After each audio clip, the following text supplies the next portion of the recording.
Hello everyone and welcome back to another video. My name is Absent Atlas and welcome. Now today, um, a lot of hectic stuff happened this week. Um, More like in the last few 2 to 3 days. And there's a lot to cover, but I wanted to cover these stories, but no story was actually big enough for one commentary video. So today we're going to be covering three crazy stories from this week. That's right, everybody. I was not a Geometry Dash YouTuber. I'm actually Killer Keemstar. Okay, but in all seriousness, here's our first story. Steakum is at war with Neil deGrasse Tyson. Yeah, that is a sentence I never thought I would ever say in my entire life. Now, basically, here's what happened. We got Neil deGrasse Tyson tweeting out here on April 11th, which is around 2 days ago, I believe. He tweets, "The good thing about science is that it's true, whether or not you believe in it." Okay, and to this, Steakum retweets this with the captioning, "Log off, bro," and this is a bit confusing. Yeah, I'm definitely a little bit confused here, but basically, stay the Steakum Twitter account goes on to explain that the irony of Neil's tweet is that by framing science as true, he's influencing people to be more skeptical of it in a time of unprecedented misinformation. Science is an ever-refining process to find truth, not a dogma. No matter his intent, this message isn't helpful. Oh boy, well, this is an event unprecedented in the history of brand Twitter. And wow, I never thought I would ever see this day, but here we are. And I actually happen to agree with Steakum here.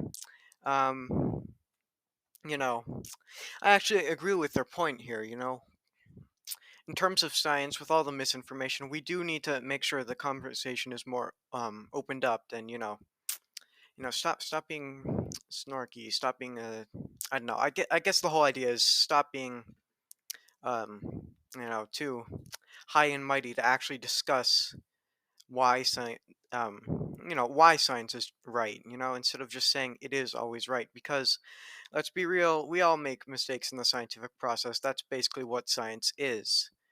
Now you might be asking why Steakum is attacking Neil deGrasse Tyson. Well, I mean, there's probably a multitude of reasons. I think either like someone at Steakum was having a bad day, or the Steakum Twitter operator was having a bad day, so they decided we're gonna go after Neil deGrasse Tyson. But and the other reason is obviously publicity. That's the whole reason brand Twitter became such a huge thing in the first place.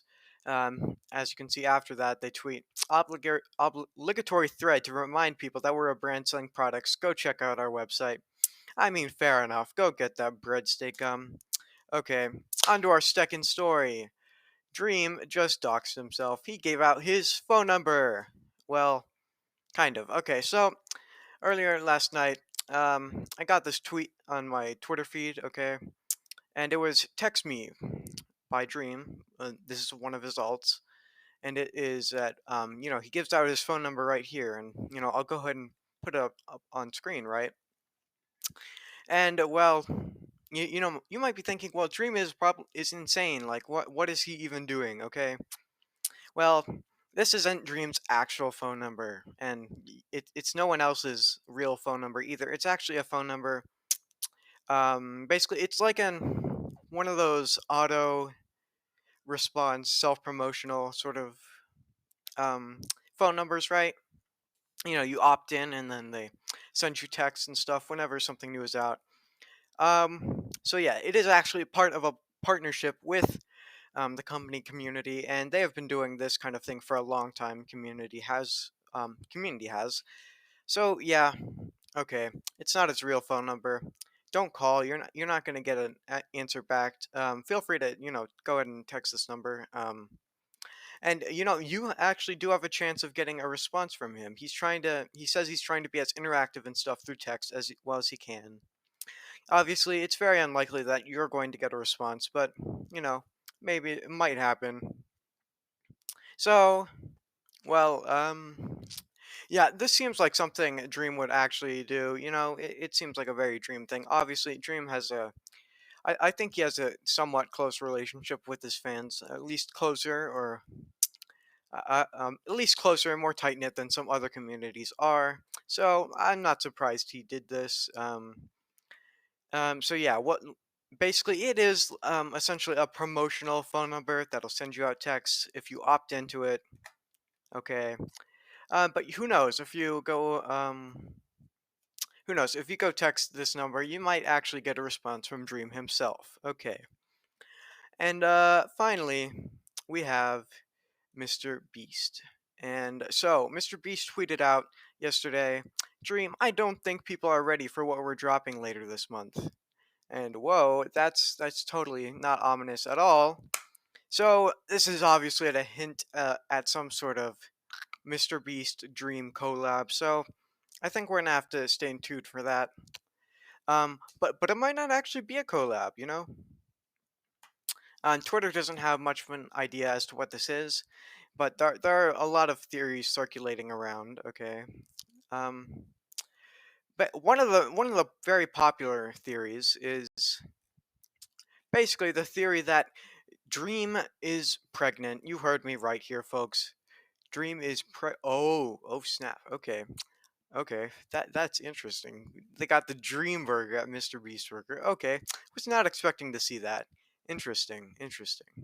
So maybe Dream is pregnant. Maybe it's a partnership with Mr. Beastburger. Who really knows? Who really knows? I had my own theory that Mr. Beast and Dream were actually a married couple and that they were getting divorced. That doesn't seem to. I don't know, man. It's open really to speculation. We don't really know too much about the situation here. But I guess we'll find out. Oh, later this month, not next month. Okay, so I guess we'll find out in the near future. That being said, I hope you all enjoyed today's video. If you want to see more content like this in the future, consider subscribing. It's free and you can always change your mind. Um, I appreciate the support, you guys. I really do. Thank you all so much for watching. I will talk to you all later. Peace. I am